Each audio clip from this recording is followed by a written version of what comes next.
नमस्कार, किस्सा यूपी का देख रहे हैं आप और मैं आपके साथ प्रिया बिस्ट। वाराणसी के ज्ञानवापी मस्जिद में 3 महीने तक चले एएसआई सर्वे की रिपोर्ट जब से सामने आई है तब से ही कई सारे खुलासे हुए जो विवादित ढांचे पर हिंदू मंदिर होने का दावा करते हैं। एक तरफ हिंदू पक्ष ने इसे अपनी जीत बताई है तो वहीं दूसरी तरफ मस्जिद कमेटी भी मुखर हो गई है। अंजुमन इंतजामिया मस्जिद कमेटी के संयुक्त सचिव और मामले में मुस्लिम पक्ष के वकील मोहम्मद सैयद यासीन ने बड़ा बयान देते हुए कहा कि क्या एएसआई रिपोर्ट अल्लाह को भेजी जाएगी। आज इसी बयान पर चर्चा करेंगे और चर्चा के लिए मेरे साथ स्टूडियो में मौजूद हैं कैपिटल टीवी के एग्जीक्यूटिव एडिटर राजीव जी। सर, बहुत बहुत स्वागत है आपका। धन्यवाद। तो ऐसे बयान क्यों? ये बयान नहीं है, ये चुनौती है, चैलेंज है जी सर, कि हम तो इस मस्जिद को बनाए रखेंगे, तुम्हें जो करना है कर लो। हम न एएसआई की रिपोर्ट मानते हैं न न्यायालय के फैसले को मानते हैं, हम सिर्फ मानते किसको हैं? अल्लाह को मानते हैं। अब एएसआई ने रिपोर्ट दोनों पक्ष को सौंप दी, कोर्ट ने कहा, लेकिन उसके बाद ये कह रहे हैं कि क्या एएसआई अल्लाह को रिपोर्ट सौंपेगी, भेजेगी? एएसआई ने तो अल्लाह को रिपोर्ट भेज दिया। अब तुम पता करो अल्लाह के पास जाके कि उस रिपोर्ट को भेजा गया है कि नहीं, उन्होंने देखा कि नहीं, पढ़ा कि नहीं। ये जिम्मेदारी तुम्हारी है, अल्लाह तुम्हारे हैं और तुम उनसे बात करो। जैसे बात करना है बात करके बताओ कि उन्होंने तुमसे क्या कहा, उनके पास रिपोर्ट गई कि नहीं, या फिर उनके पास रिपोर्ट पहुंची ही नहीं। ये तो दुर्भाग्य की बात है। इसके खिलाफ फतवा जारी होना चाहिए, मुसलमानों को फतवा जारी करना चाहिए। मौलाना साहब जो बैठे हैं, मुल्ला मौलवी, इन लोगों को फतवा जारी करना चाहिए कि तुम ऐसे कैसे बोल सकते हो कि एएसआई की रिपोर्ट अल्लाह को नहीं पहुंची है, क्योंकि अल्लाह को तो तुम सर्वज्ञ मानते हो, सर्वशक्तिमान मानते हो, सब कुछ उन्हीं का दिया हुआ है तुम्हारे अनुसार। तो फिर यह कैसे सवाल उठ गया कि जो एएसआई ने रिपोर्ट तैयार की और वो वहां तक पहुंची ही नहीं? वहां तक भी पहुंच गई होगी, वो भी सोचते होंगे कि ये मुसलमानों ने यहां पर जिस तरीके से मंदिरों को तोड़ तोड़ कर मस्जिदें बनाई है, इसको फिर से तोड़ा जाना चाहिए। इसीलिए इसके सवाल सिर्फ एक ही नहीं थे। इसने जो बोला कि अल्लाह को रिपोर्ट भेजी जाएगी, दूसरी बात बोला कि कोर्ट क्या फैसला करेगा, तीसरी बात बोला कि एएसआई की रिपोर्ट को हम नहीं मानते। जी सर। अब एएसआई की रिपोर्ट को क्यों नहीं मानते? उसका कहना है कि ये जौनपुर के एक रईस ने ये मस्जिद बनवाई थी। ये मस्जिद जो थी हिजरी संबत 500 से 600 के बीच थी, यानी कि अकबर के आने से पहले भी मस्जिद थी, लेकिन औरंगजेब ने नहीं तुड़वाई। अब औरंगजेब ने नहीं तुड़वाई, ये तो ऐतिहासिक दस्तावेज से साबित होगा, तुम्हारे बातों से साबित नहीं होगा। एएसआई ने खुदाई में जो चीजें पाई है, जिक्र उसका किया है, जो दस्तावेज में प्रमाण है, उसके बात इतिहासकार कर सकते हैं। उसकी बात जो तात्कालिक दस्तावेज है उससे जुड़ी हुई दस्तावेजों से हो सकती है। और इरफान हबीब ने क्या कहा? इरफान हबीब, जिसको वामपंथी इतिहासकार हैं, बड़े इतिहासकार माने जाते हैं, मध्यकालीन भारत, पहले तो मध्यकालीन भारत की बात ही नहीं होनी चाहिए, क्योंकि ये जो मध्यकाल का इतिहास बताया जाता है, ये मुस्लिम काल बताया जाता है, ये वामपंथी इतिहासकारों की एक साजिश ही रही है। क्योंकि ये मध्यकाल, प्राचीन काल और आधुनिक काल जिस तरीके से यूरोप में चले उस तरीके से हिंदुस्तान में नहीं चल सकते। ये जिस तरीके को भारत को मध्यकाल बताते हैं, जिस दौरान बताते हैं कि 1200 के बाद मुस्लिम आक्रांता आए, मुसलमानों ने जिस तरीके से यहाँ पर हमला किया, 1206 में मोहम्मद गोरी ने कुतुबुद्दीन ऐबक को यहाँ का शासक बनाया, उसके बाद मध्यकाल की शुरुआत होती है। उससे पहले के इतिहास को क्या कहेंगे? पूर्व मध्यकाल, यानी मध्यकाल से पहले। तो क्या जब कुतुबुद्दीन ऐबक शासक यहाँ बना तो दिल्ली के आसपास के क्षेत्रों के अलावा पूरे हिंदुस्तान को जीत लिया था? ये मुस्लिम शासन का इतिहास बताने वाले ये बताते हैं, लोगों को नहीं बताते कि दक्षिण भारत में क्या स्थिति थी, जो रियासत राजस्थान के अंदर थी वो क्या स्थिति थी, नॉर्थ ईस्ट की क्या स्थिति थी, असम अहोम का शासक क्या कर रहा था, बिहार में जो बख्तियार खिलजी गया तो वहाँ पर लूटपाट के आया, उसके बाद क्या सारे शासक वहाँ के हिंदू शासक थे जो खत्म हो गए थे, ये इतिहासकार नहीं बताएंगे।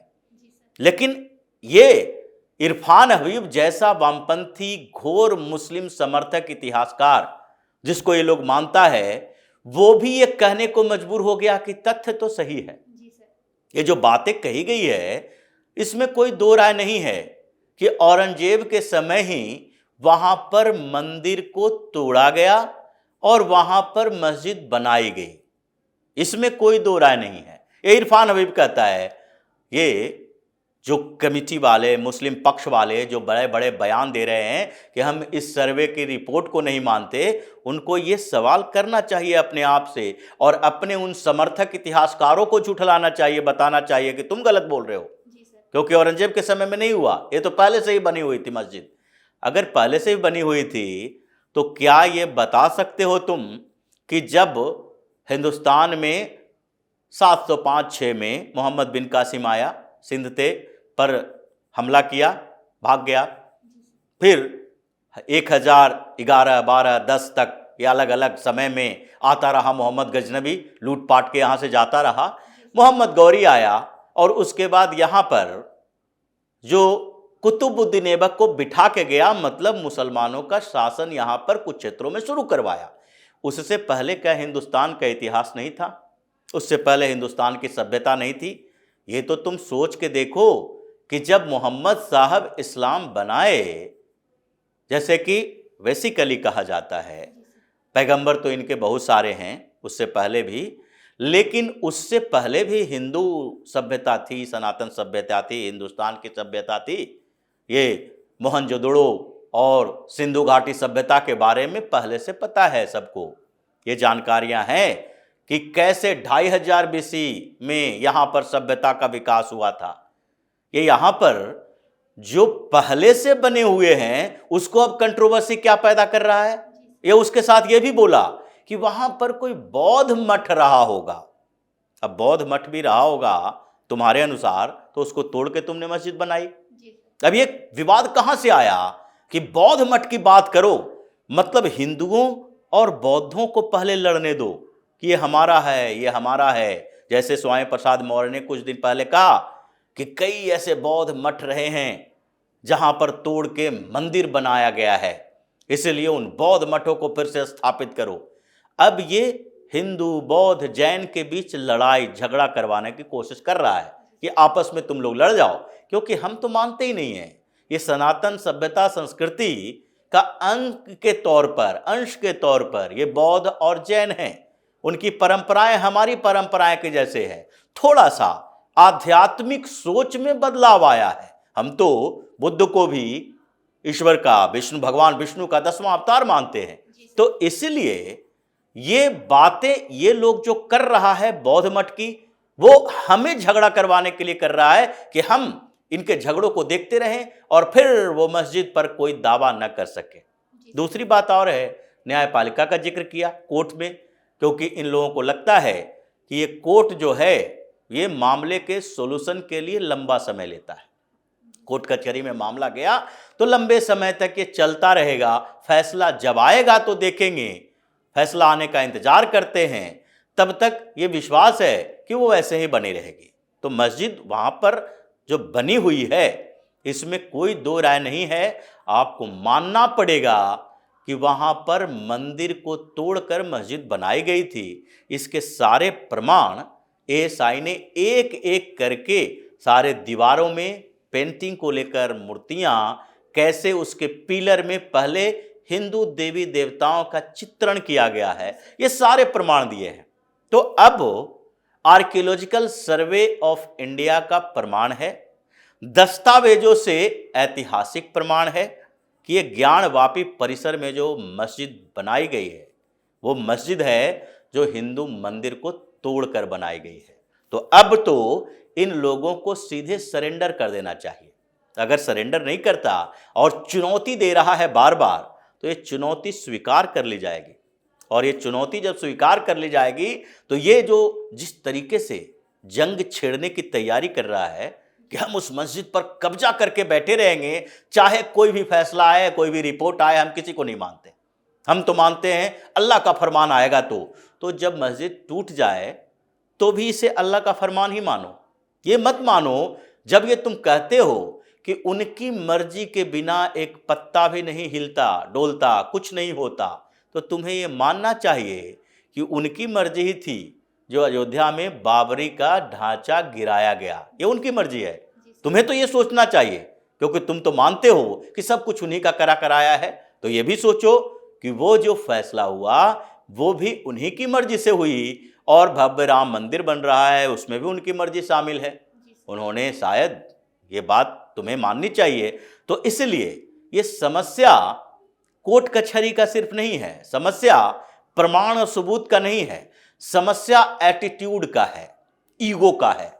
इन लोगों का एटीट्यूड और ईगो इसी बात पे अटका हुआ है कि हिंदुस्तान के अंदर जहां जहां हमारे लिए सबसे पवित्रतम जगह है, वहां सबसे बड़े मंदिर के बगल में या तोड़कर एक मस्जिद बना दिया गया है, और वो मस्जिद है जो हमारे ईगो का प्रतीक है। इसे हम बनाए रखेंगे, ये बनाए रखेंगे, क्योंकि औरंगजेब हो या अकबर हो, ऐबक हो या इल्तुतमिश हो, ये जितने भी मुस्लिम शासक हुए, या अलाउद्दीन खिलजी हो, जितने भी मुस्लिम शासक हुए, जिस समय अयोध्या में बाबरी मस्जिद बनाई गई, मीर बाकी ने बनवाया, बाबर ने आदेश दिया, तो उस समय क्या अयोध्या के उस परिसर के अलावा जगह की कमी पड़ी थी?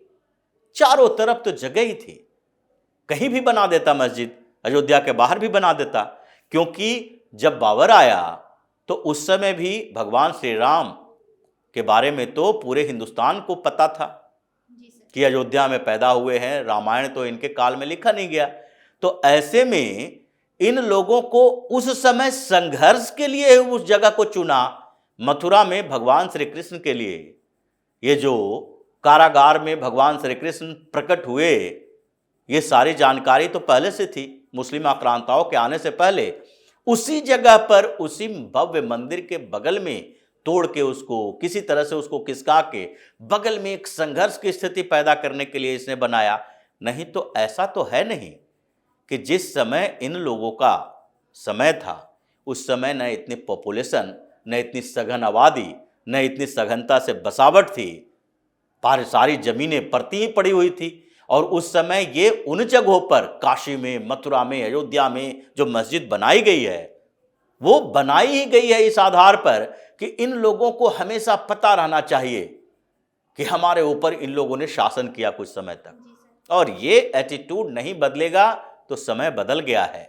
आर पार की लड़ाई होगी तो फिर उस जंग में कौन जीतेगा ये अयोध्या में पता चल चुका है, ज्ञानवापी यानी काशी में भी पता चलेगा, और मथुरा में भी ये पता चल जाएगा इन लोगों को कि जब तुम चुनौती दोगे तो उस चुनौती के बदले तुम्हें क्या भुगतना पड़ेगा। धन्यवाद सर बातचीत के लिए। धन्यवाद। ज्ञानवापी सर्वे की रिपोर्ट में मंदिर होने के सबूत पाए गए हैं, जिसके बाद हिंदू पक्ष ने इस पर अपना दावा और ज्यादा मजबूत कर दिया है, लेकिन मुस्लिम पक्ष ने कानूनी लड़ाई को आगे बढ़ाने की घोषणा की है। किस्सा यूपी में फिलहाल के लिए इतना ही। बाकी तमाम खबरों के लिए देखते रहिए कैपिटल टीवी उत्तर प्रदेश। नमस्कार।